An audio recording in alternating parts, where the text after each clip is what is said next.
আমাকে খেতে হবে আজকে। এই আমাদের সব ষষ্ঠী আছে, তোমরা কে কে করো এই ষষ্ঠীটা কমেন্ট করে জানাবে। এই দেখো নতুন, এটাকে বলে, ওই জন্য হচ্ছে আজকে নতুন ষষ্ঠী। দারুণ বৃষ্টি হচ্ছে আজকে, খুব বৃষ্টি হচ্ছে, আর সেরকম মেঘ ডাকছে, প্রচণ্ড বৃষ্টি হচ্ছে। আর এদিকে আমি রান্না করছি, কি বৃষ্টি পড়ছে দেখো, চারাম চারাম করে মেঘ ডাকছে। আমি ঘরে একা, আমি সামনে আমার ভয়টাই লাগে না, আমি ভয় ভীত আমার তো নেই। এ ঘরে ঠাকুরে পুজো করলাম। এই দেখো আমার গোপাল আছে, গোপাল ল্যাংট হয়ে বসে আছে, কারণ খুব গরম, ওই জন্য গোপালকে ল্যাংট করে বসিয়ে দিয়েছি।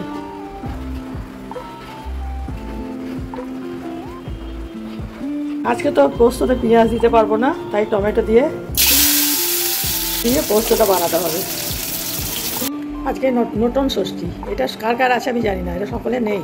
আমার তো মনে হয় মুর্শিদাবাদের লোকেরই আছে, মানে আমাদের দেশ তো মুর্শিদাবাদ, ওইখানকার লোকেরই আছে এই ষষ্ঠীটা।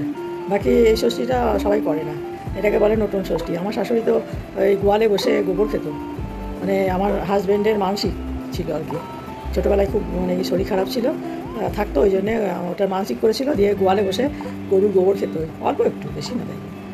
তো যাই হোক, আমরা সেই ষষ্ঠীগুলো যেগুলো শাশুড়িমারা করে গেছে আমরাও করছি। তো আজকে আমাদের সব নিরামিষ খাওয়া দাওয়ার, আজকে হাঁস খাবো না, তোমাদের সাথে শেয়ার করলাম। এই যে নিরামিষ পোস্ত হয়ে গেল, আর দেখা যাক আরেকটা কী করি।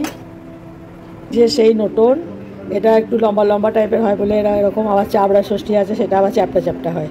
এই যে এটা চালেরই বানানো, যাই হোক তোমাদের সাথে শেয়ার করলাম। এটা কি দিয়ে খাবো? চিনি রস দিয়ে, গুড় থাকলে ভালো হতো কিন্তু গুড় নেই, চিনি রস দিয়ে খাবো আজকে। এই পোস্ত, একটু আমড়া চাটনি, আর এই খাবার।